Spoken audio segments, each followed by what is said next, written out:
Let's jump right in. Today's explainer is a rapid-fire, high-yield breakdown focused purely on test day decision logic for obstetric emergencies. If you're a third-year medical student staring down Step 2 CK or Step 3, you've got to know how to triage these presentations in seconds. We're going to master the underlying pathophysiology so that when you see gestational age, hypertension, seizures, right upper quadrant pain, premature contractions, or ruptured membranes, you know exactly what your next step is. Let's go. Okay, so let's start with a classic triage vignette. A patient presents at 24 weeks with a new onset blood pressure of 145/95. What's the next step? You need to instantly shift into that triage mindset. Are we looking at chronic hypertension, gestational hypertension, or preeclampsia? In OB, timing is literally everything, and that gestational age of 24 weeks, that's your very first clue. Now look at the strict diagnostic cutoffs laid out right here. It's crazy how timing fundamentally changes the diagnosis. If hypertension is present prior to conception or before 20 weeks gestation, it's strictly classified as chronic hypertension. But the second you get new onset elevated blood pressure at or after 20 weeks, just like our patient at 24 weeks, you are immediately in the territory of gestational hypertension or preeclampsia. So what's the deciding factor between those two? It all comes down to the presence of proteinuria or end organ damage. That distinction completely rewrites your management plan. All right, let's define preeclampsia properly. It's new onset hypertension at greater than or equal to 20 weeks gestation and proteinuria or signs of end organ damage. But watch out, because here's a classic test day trap. You can't just take a single elevated reading.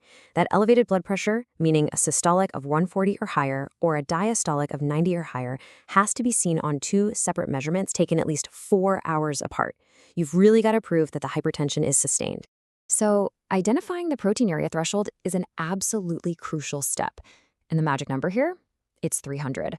To officially diagnose preeclampsia, you need 300 milligrams per day of protein in a 24-hour urine collection or a protein to creatinine ratio that's 0.3 or higher. If you've got these numbers alongside hypertension after 20 weeks, boom, you've locked in your diagnosis. Once you actually have the diagnosis, you have to actively hunt for severe features. Think of these as the ultimate if-then triggers that totally shift your urgency. We're looking for severe range blood pressures, like systolic 160 or diastolic 110 or higher. We're looking for platelets dropping below 100,000, creatinine creeping above 1.1, or transaminases doubling. And clinically speaking, if the patient develops sudden pulmonary edema, vision changes, or a really severe headache, you are dealing with severe features. This means the maternal end organs are failing. Oh, and a quick tip for the boards. For high-risk patients, prevention actually starts early. You want to initiate low-dose aspirin right around 12 weeks. Looking at the management logic, the rules for delivery are pretty much ironclad. If the patient is under 37 weeks with no severe features, you manage expectantly. Basically, you wait. But if the patient hits 37 weeks, or if they're at 34 weeks and suddenly develop any of those severe features we just talked about, you have to deliver. The definitive treatment for preeclampsia is always delivery. While you're triaging for delivery, you still have to manage the blood pressure acutely to lower the risk of stroke. And Step 2 absolutely loves testing what not to do. Your safe first-line medications in pregnancy are methyldopa, labetalol, hydralazine, and nifedipine. You must absolutely avoid ACE inhibitors, ARBs, aldosterone blockers, and furosemide. Giving an ACE inhibitor to a pregnant patient is a massive, catastrophic error on test day. Just stick to the first-line agents. Let's unpack how this builds into one of the absolute most feared complications. If your pregnant patient with preeclampsia suddenly develops dyspnea, hypoxia, and crackles, you need to recognize pulmonary edema right away. Why does this happen? Just look at the pathophysiology here. Preeclamptic patients have generalized arterial vasospasm. This creates a massive systemic resistance, which drastically increases the afterload the heart is pumping against. That pushes up the pulmonary capillary pressure, effectively driving fluid straight into the lungs. It's rare, but man, it is life-threatening. Now let's compare two extreme preeclampsia complications that demand prompt intervention: eclampsia and HELP syndrome. Eclampsia is simply preeclampsia plus a new onset tonic-clonic seizure. You'll often see hyperreflexia leading up to it, and interestingly enough, a head CT might even show bilateral frontal lobe edema. HELP syndrome, on the flip side, stands for hemolysis, elevated liver enzymes, and low platelets. These patients usually show up complaining of right upper quadrant pain and nausea. The critical takeaway here, both of these emergencies absolutely require magnesium for seizure prophylaxis and prompt delivery. But wait, hold on. Here is a massive high-yield trap. We're all taught to automatically give magnesium sulfate for seizure prophylaxis in severe preeclampsia or eclampsia, right? However, you must absolutely avoid magnesium sulfate in patients with myasthenia gravis. Why? Because magnesium can trigger a profound, life-threatening myasthenic crisis. If you see this specific patient profile on the exam, your seizure prophylaxis of choice immediately shifts to valproic acid. Do not miss that point. For the vast majority of patients who do receive magnesium, you've got to watch their levels like a hawk. The toxicity threshold is 8.0 milligrams per deciliter. What's crucial to understand here is that magnesium is excreted solely by the kidneys. So think about it. If your patient has preeclampsia with severe features that includes renal insufficiency, like an elevated creatinine, their risk for magnesium toxicity just skyrockets because they literally cannot clear the drug from their system. You really have to recognize the cascading failure of magnesium toxicity clinically. It starts off mild, nausea, flushing, and hyporeflexia, meaning they lose their deep tendon reflexes. As it hits moderate levels, you'll see complete areflexia, hypocalcemia, and somnolence. Severe toxicity leads directly to respiratory paralysis and cardiac arrest. If you see a patient on a mag drip losing their reflexes, your immediate next step, no hesitation, is to stop the infusion and push the antidote, IV calcium gluconate. Okay, let's pivot our triage logic away from blood pressure and zero in on the liver. Imagine two different third trimester patients. One presents with intense full-body pruritus. The other comes in with profound hypoglycemia, malaise, and right upper quadrant pain. Can you quickly distinguish between these major hepatic disorders of pregnancy? Well, here are the big three liver disorders unique to pregnancy.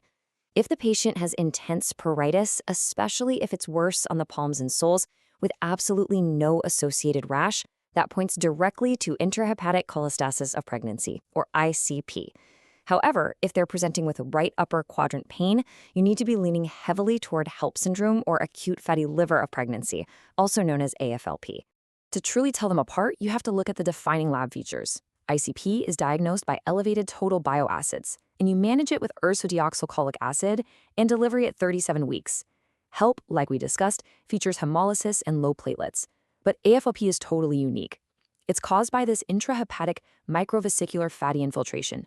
The hallmark test finding for AFLP is profound hypoglycemia occurring alongside fulminant liver failure. So if you see profound hypoglycemia paired with RUQ pain, think AFLP immediately, and that requires immediate delivery. Let's shift gears for a second and talk about gestational diabetes mellitus, or GDM. You need to memorize the strict two-step diagnostic algorithm. For average-risk patients, screening happens between 24 and 28 weeks gestation. Step 1 is giving a 50-gram oral glucose load and checking the serum glucose 1 hour later. If that number comes back at 140 or greater, they fail Step 1. That means you absolutely must proceed to Step 2, which is the 3-hour, 100-gram glucose tolerance test. Once they're diagnosed, how exactly do we treat it? This sequence is highly testable. You do not jump straight to medication. The absolute first-line intervention for gestational diabetes is diet modification and strict glucose monitoring. You only ever move to the second line, pharmacotherapy, if the diet fails to control those blood glucose levels. If you do end up needing meds, insulin, glyburide, or metformin are your go-to options. And why does this strict management matter so much? Because maternal hyperglycemia translates to some very specific and very severe fetal complications depending on exactly when the exposure happens. First trimester hyperglycemia can lead to congenital heart disease, neural tube defects, and small left colon syndrome. Second and third trimester exposure, that causes fetal hyperinsulinemia. The baby grows excessively, leading to macrosomia. And what does a macrosomic baby mean during delivery?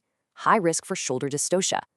Keep an eye out for the turtle sign. That's the retraction of the fetal head, which is your immediate cue to initiate the McRoberts maneuver.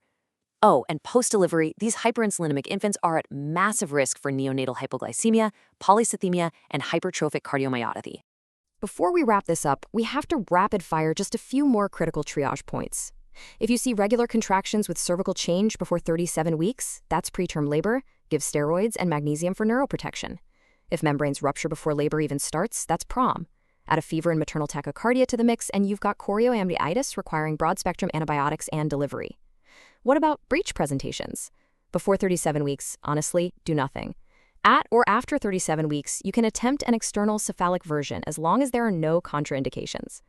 Also, remember these classic postpartum hemorrhage drug traps. Avoid hemabate and asthma and methergine and hypertension. To close out this explainer, let's do a quick summary of your rapid OB emergency algorithm. High blood pressure after 20 weeks? Think preeclampsia. Seizures? That's eclampsia. Push the mag.